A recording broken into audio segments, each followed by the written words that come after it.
My last name is Lee, Bruce Lee. I was born in San Francisco in 1940. I'm 24 right now. In the movie set of Enter the Dragon, the famous martial artist Bruce Lee, the embodiment of composure and control, suddenly lost all his control and angrily confronts a hater. All who saw this terrifying behavior were shocked and moved away from the chaos the legend has caused. Who is this hater that made the great Bruce Lee extremely angry? What had he done to drive a man renowned for discipline and control into a fit of rage? Join us as we explore why Bruce Lee got extremely mad that he caused chaos. Number 1. The hater who dared to challenge Bruce Lee. Few storylines in the worlds of martial arts and film grab audiences' attention quite like the one about an underdog taking on a legend. Perhaps this was what the challenger was thinking as he brought this story to reality on the set of Enter the Dragon, where an unidentified karateka, a person who practices the karate art form, came into the spotlight for his daring challenge to Bruce Lee rather than for his part in the movie. We've got to examine the challenger's anatomy, reasons, and the frame of mind the hater sustained that pushed him to take on a martial artist of Bruce Lee's caliber. Hundreds of martial artists, each with their own goals and desires, gathered in the vibrant, testosterone-filled Enter the Dragon set. One of them was the unidentified karateka, who would go on to become well known for his audacious challenge to Bruce Lee more than for his roles in the movie. In contrast to his contemporaries, this person tried to make a name for himself by confronting the movie's star face-to-face rather than through the lens of the camera. Complicated factors drove the challenger to choose to face Bruce Lee on the set of Enter the Dragon. He was on set filming, and there was one stuntman in particular who was giving him a really hard time. And he said, "You want to challenge me? You want to see if I can really do martial arts or not?" There was, on one hand, the attraction of notoriety and celebrity. This was because an easy way to become well known both inside the martial arts world and outside was to take on and defeat a legendary figure like Bruce Lee. There was also the pride issue. The martial arts community is rooted in customs of respect and dignity, and challenges are a way for one to demonstrate one's bravery and expertise. But the challenger's intentions were not entirely honorable. Jealousy and a desire to damage or ruin Lee's reputation probably came into play as well. In addition to being a well-known movie actor, Bruce Lee was a trailblazing martial arts figure whose success and ideology turned conventional wisdom on his head. Due to the perception that Lee's ascent threatened established structures and ideologies, people who were opposed to change saw him as a target. Psychologically speaking, the choice to take on Bruce Lee shows a complicated interaction between ambition, confidence, and possibly even a little recklessness. The challenger would have been well aware of Lee's reputation and skill, which suggested a high self-belief or a readiness to take a public beating in exchange for a chance at glory. This way of thinking exhibits a strong demand for approval and acknowledgement, along with a high-risk tolerance. Moreover, it is impossible to ignore the dynamics of group psychology. Enter the Dragon set was a fiercely competitive place where fighters fought all the time for respect and attention. In this situation, going up against the group leader could be viewed as a quick way to rise through the ranks. The confrontation between Bruce Lee and the challenger is reported to have concluded decisively in Lee's favor, even if it is not widely documented. Bolo Yeung, who acted as the villain's go-between in the film, is one of the few people who has given us an account of the challenge. He remembered, in a rare interview, that one of the extras had challenged Lee to practice his invented martial arts and ideology, Jeet Kune Do. As usual, Lee took the challenge and the fight ensued. Yeung claims that although both fighters delivered hits, Lee was eventually too quick for his opponent. He used incredible speed to land a high kick that ended the fight. Although many were not surprised by this result, it was nonetheless significant for the challenger. It may have been a humiliating experience, a shocking realization of his limits, but by facing Lee, the karateka attained a kind of immortality known as the one who stood up when so many others were afraid to. Bruce Lee saw the challenge as an unwelcome distraction. but it was also a great opportunity to demonstrate his abilities and philosophy. Lee's calm yet forceful handling of the circumstance emphasized the need for flexibility, effectiveness, and emotional restraint in martial arts training, all qualities that he had portrayed.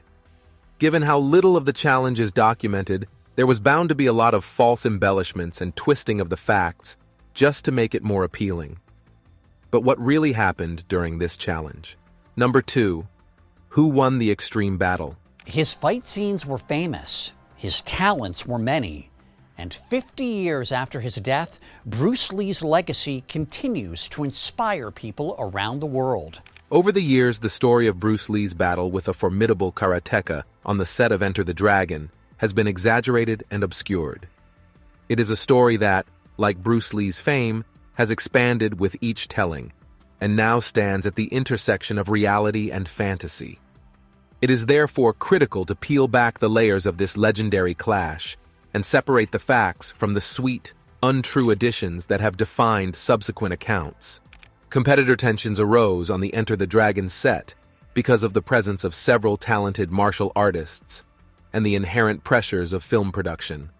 An intense blend of competitiveness, respect, and ambition was ever present in the air. The anonymous karateka's challenge to Bruce Lee happened in this setting, not as a singular episode, but rather as the pinnacle of the growing spirit of competition.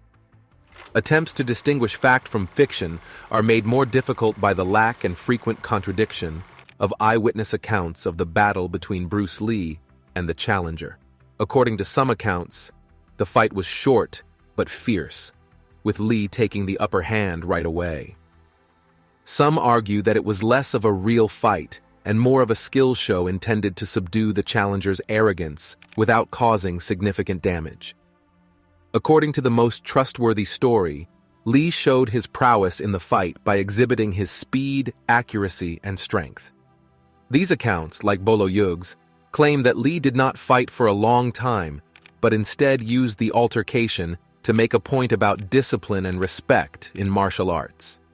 Bruce Lee was a supporter of Jeet Kune Do, a martial arts philosophy that emphasizes effectiveness, directness, and simplicity. This mindset was evident in the way he approached the matter, seeking to minimize the possibility of harm to both sides by reaching a swift and definitive resolution. Anecdotes from the film crew have been crucial in forming the story of the confrontation. Several members of the crew have characterized the scene as intensely dramatic, with the set coming to a complete stop while the two martial artists sparred. But these tales are so dramatic that it begs the question of how accurate they are. The process of making a movie involves a lot of different individuals, and over time, stories can get out of hand, especially when they feature a famous person like Bruce Lee. Whatever the details, the confrontation between Bruce Lee and the challenger left a lasting impression on the Enter the Dragon cast and crew. It acted as a reminder of Lee's unrivaled skills and dedication to the martial arts. For those who witnessed the challenge, it further cemented Lee's reputation as the only martial artist who could not only talk the talk, but also walk the walk. The tale of Bruce Lee's fight with the challenger has grown and developed over time, getting entwined with the greater legend surrounding Lee. Although the specific facts of the clash remain unclear due to time and the differing accounts of individuals who witnessed it, it is evident that some sort of conflict did occur. Bruce Lee's impact on the worlds of martial arts and film is still undeniable. The showdown is evidence of Lee's skill, philosophy, and lasting influence, regardless of whether it transpired as a spectacular combat or a controlled exhibition. Certainly a man who could effortlessly teach such great lessons and who is the subject of so many myths that he has become larger than life, deserves to be known for the great person he is. Number 3. Bruce Lee, the Little Dragon. Well, Kung Fu is originated in China. It is the ancestor of karate and jiu-jitsu. Bruce Lee's life is a story of redemption as much as fame and martial arts. The story of Lee is one that saw a young Hong Kong child rise to global fame and influence not only in martial arts, but also in several other genres of film and the 20th century cultural environment in general. Bruce Junfan Lee was raised surrounded by the arts from an early age, thanks to his father, who was a famous Cantonese opera singer. He was born in San Francisco on November 27, 1940. My last name is Lee, Bruce Lee. I was born in San Francisco, 1940. I'm 24 right now. Bruce discovered his calling amid the bustling streets of Hong Kong. After getting into far too many street fights, he was enrolled in training Wing Chun under the renowned Yip Man at the young age of 13. This was the beginning of a lifelong martial arts journey. Despite having an early break as a kid actor in movies, thanks to his father's connection, Lee faced obstacles along the way due to the restrictive Hong Kong film industry, which is a small and relatively unknown film industry. He moved to the U.S. for better opportunities. When he got to the United States at the age of 18, he encountered discrimination, but these difficulties just strengthened his resolve. Lee studied philosophy at the University of Washington. This discipline would have a significant impact on his martial arts training and his teaching methods. When Lee started his first martial arts school in Seattle, he taught a combination of styles that would eventually become Jeet Kune Do, which is more of a philosophy than a martial arts style. Jeet Kune Do emphasizes efficiency, adaptability, and a direct approach. This innovative style caused a stir among the martial arts community since it went against the conventional wisdom of the art and the exclusionary policies of the day. A turning point came with Lee's return to Hong Kong in the early 1970s. Disappointed with Hollywood's lack of prospects, he discovered unlocked doors in the East. Huge hits like Big Boss and Fist of Fury highlighted Lee's magnetic personality, unmatched artistic talent, and a fresh take on action movies. Bruce Lee was already a legend by the time Enter the Dragon was released, a few days after his tragic death in 1973. Lee's impact went beyond motion pictures and the hugely successful movies he starred in. During a period when Western impressions of Asian people were controlled by racial stereotypes, he stood for the charisma and strength of Asian people. Martial artists, as well as those from other areas of life, were greatly influenced by his ideology, which placed a strong emphasis on individual expression and rejected restrictive forms. His untimely death at the age of 32 had no negative effect on his legacy. On the contrary, it solidified his place in popular culture as a figure who has influenced many performers, martial artists, and people all over the world. Beyond his fame, Lee's life has been defined by an unwavering quest for self-expression and truth. It is evidence of what one individual is capable of when they are disciplined, determined, and willing to question and challenge the status quo. Understanding Bruce Lee requires looking beyond his martial arts accomplishments and films. One must also take into account his philosophy, his fight against discrimination, and his determination to break down boundaries in life as well as in the martial arts. Lee was more than just an actor and a fighter. He was a visionary who saw beyond the confines of his day and aspired to a society in which people are assessed based on their character and deeds rather than their race or ancestry. Bruce Lee had to work within a martial arts culture that had so many presumptions and excluded a lot of people. Let's look at what the culture of martial arts looked like in the 1970s. Number 4. The history of martial arts. Martial arts had significant growth in the 1970s, not just as a means of self-defense and as a spiritual discipline, but also as a worldwide phenomenon that crossed boundaries in competition, media, and society. Traditional boundaries of these age-old disciplines were broadened and challenged throughout this era, which was characterized by the explosive influence of Bruce Lee and the growing popularity of martial arts films. But the road was not easy, particularly for Asian actors in Hollywood who had to negotiate a hostile environment full of prejudices and few career options. Martial arts had a never-seen-before rise in popularity in the West during the 1970s. The Vietnam War and Westerners' increased exposure to Asian cultures contributed to this obsession. Cities all around the United States and Europe saw the emergence of martial arts schools that taught disciplines like karate, judo, kung fu, and eventually Bruce Lee's Jeet Kune Do. Eastern philosophy classes were frequently combined with physical training at these dojo, which evolved into melting pots of culture and philosophy.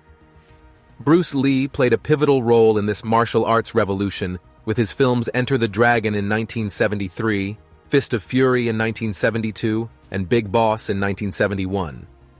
These movies introduced martial arts to a worldwide audience.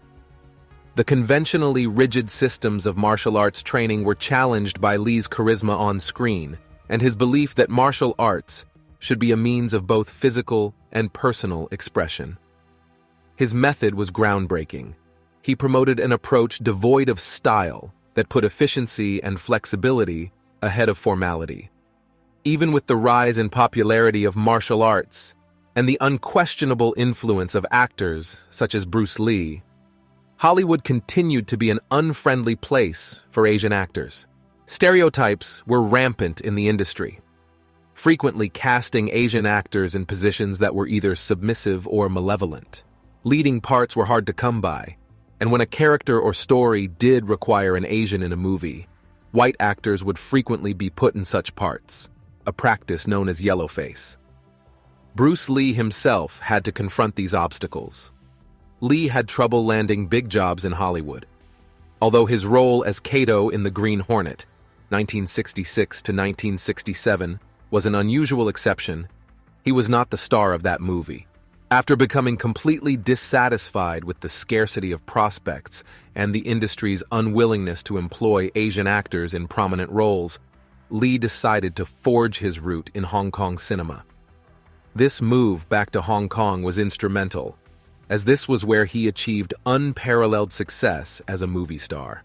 The popularity of martial arts in America skyrocketed when the Shaw brothers started releasing films in large quantities, especially Hong Kong kung fu films.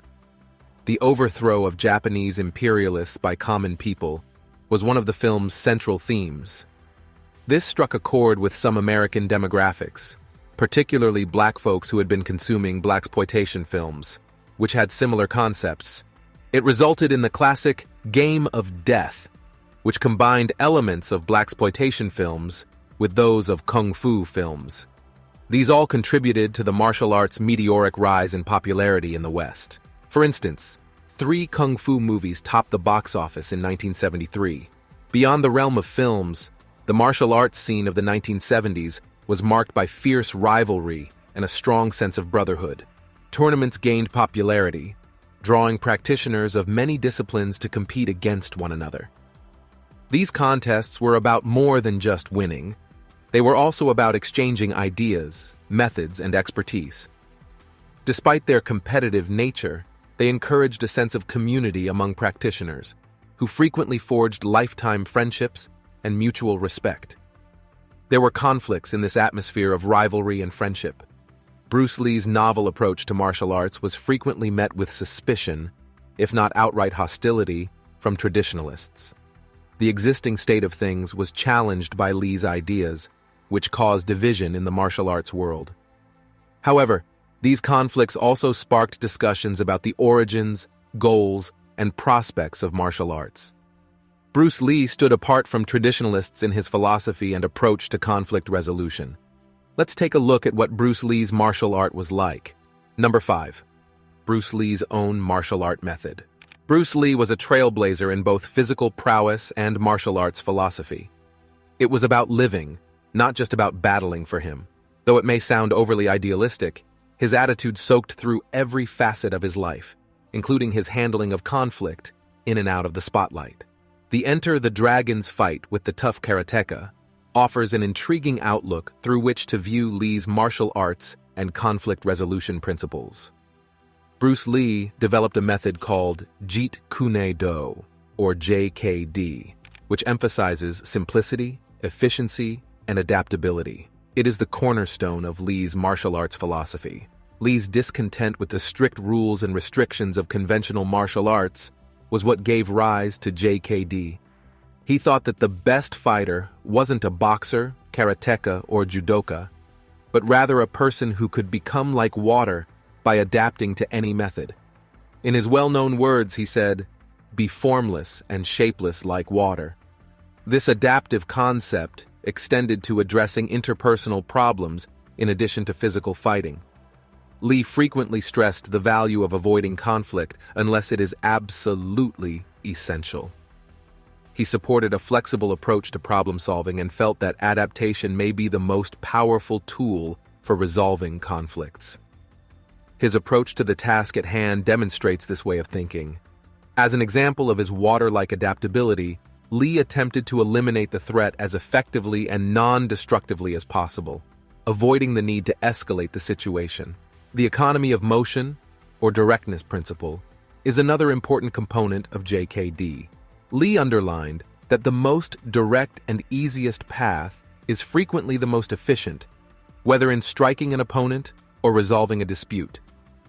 Lee responded in a straightforward and concise manner during the showdown on the set of Enter the Dragon, demonstrating his proficiency in both direct physical and conflict resolution by taking on challenges head-on.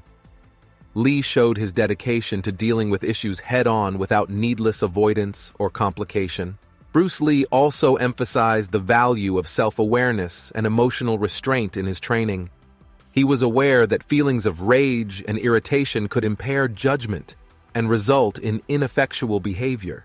His ideas urged practitioners to make decisions with reason rather than emotion by staying cool and collected.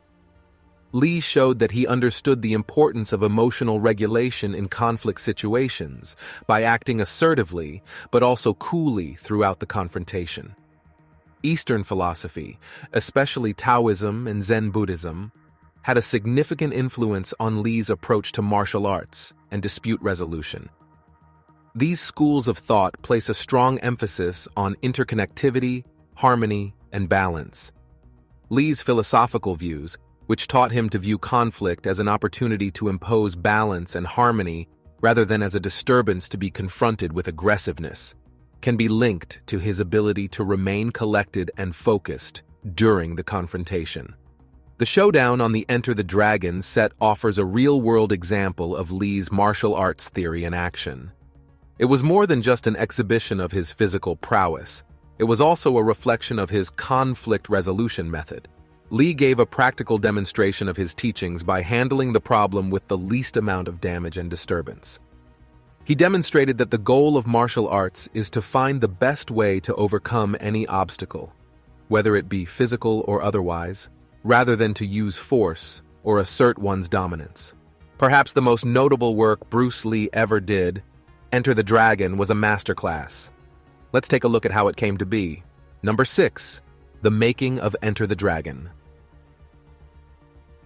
The movie, Enter the Dragon, which is widely recognized today, was originally codenamed Operation Dragon. It marked a significant milestone in the history of cinema, since it not only included Bruce Lee's last film role, but also the first significant cooperation between the Hong Kong and Hollywood film industries. This fusion brought together a wide range of skills and produced a distinctive vibe on set that was defined by the cast and crew's pioneering attitude, the intense martial arts scenes, and the fusion of East and West. This groundbreaking endeavor did not, however, come without difficulties because of the highly pressurized atmosphere brought about by cultural differences, high expectations, and the need to achieve. The ambitious goal of Enter the Dragon was to make a movie that would appeal to both Eastern and Western audiences. This meant striking a careful balance between the martial arts action that Asian filmgoers love and the narrative depth and production quality that Hollywood demands. This innovative East meets West strategy necessitated previously unheard-of levels of collaboration between the two film industries, Hollywood and Hong Kong. Everyone working on the set had to exercise patience and flexibility as the set turned into a melting pot of cultures, languages, and filmmaking ideologies. Bruce Lee, whose vision for the movie went well beyond his part as the main actor, was at the center of Enter the Dragon. Lee was heavily involved in many facets of the production, from verifying the accuracy of the martial arts portrayed to choreographing the action scenes. His dedication to the project was unparalleled, frequently requiring him to put in long hours to refine scenes and push the boundaries of what could be shown on film. The cast and crew were motivated by Lee's devotion, but his zeal and perfectionism also added to the stressful environment during production.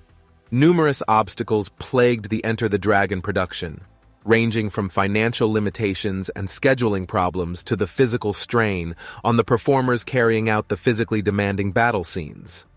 When the mostly Western production crew had to learn the ins and outs of working in Hong Kong, there were occasional cultural misunderstandings that caused stress. The hundreds of martial artists who were employed for combat scenes and as extras further added to the complexity of the set of Enter the Dragon, fostering a fiercely competitive and testosterone-filled atmosphere. On set, despite the difficulties and demands, there was a genuine sense of camaraderie. The actors and crew developed a cooperative attitude since they were all committed to making Enter the Dragon a success. Those who practiced martial arts in particular bonded their common interest by participating in intense sparring matches and sharing tactics between takes. And while these exchanges were occasionally competitive, they ultimately strengthened the bonds of respect and unity. Bruce Lee's reputation as a worldwide icon was cemented with the huge success of Enter the Dragon, which went on to become one of the highest-grossing movies of 1973. It is impossible to overestimate the film's influence on the martial arts genre since it introduced Western audiences to Eastern martial arts and philosophy, opening the door for a wave of martial arts movies to appear across the country. The authentic and dynamic spirit of the picture was enhanced by the authentic and dynamic atmosphere on set, which was a blend of creative collaboration, cultural exchange, and occasional conflict. Bruce Lee is a man who has left so much for the world's benefit. Let's take a look at his legacy and reputation. Number 7. The legacy of the legend. Bruce Lee has left a huge legacy in martial arts and popular culture that transcends space and time. His ideas, acting accomplishments, and martial arts skills have cemented him as a timeless legend. However, events such as the altercation with a karateka on the Enter the Dragon set contribute intricate details to his legend. Even though these conflicts were small in the overall scheme of his career, they provide insight into the man behind the myth and how these incidents have affected the public's opinion of Bruce Lee. Lee's legacy is characterized by a paradox that includes both his extraordinary achievements in martial arts and his times of struggle and confrontation. On the one side, he is revered for having developed Jeet Kune Do, introduced martial arts to Western audiences, and written philosophical works. Conversely, his readiness to face people in real life has portrayed a picture of a man who lived his sincerity and directness philosophy, not just in theory, but in reality as well. Bruce Lee had an enormous influence on martial arts. He dismantled barriers between races in Hollywood, questioned the established boundaries of the art, and championed an attitude of flexibility and individual expression. His films introduced martial arts to a worldwide audience, igniting a flurry of curiosity about Eastern ideas and customs. Even though it is a small portion of his broader narrative, the occurrence on the Enter the Dragon set highlights his dedication to his values, despite difficulty and controversy. Bruce Lee continues to be a representation of physical prowess, mental toughness, and philosophical wisdom in popular culture. His legendary status has been aided by his portrayal as an unbeatable warrior in movies and other media. But actual events, like the confrontation, humanize him and show that he was not above the hardships of regular life. Thanks to these encounters, fans now have a more complex view of Lee and can recognize the complexity of his persona off-screen. Fans and pundits have been fascinated by and debating the altercation on the Enter the Dragon set. Some find that it supports Lee's sincerity and dedication to the martial arts. He was more than just a performer portraying a martial artist. He was an artist in every sense of the word. Some might interpret these events as evidence of violent tendencies, or even as a denial of his self-control and harmony-focused philosophy. However, These encounters are frequently viewed in the context of the period and the difficulties Lee experienced by martial artists and others who examine his life in philosophy. They demonstrate his resolve to stand up for his beliefs and his craft in the face of doubt and contempt, encapsulating the core ideas of martial arts as a form of self-expression and self-defense. Bruce Lee's legacy is more important than ever in the modern era.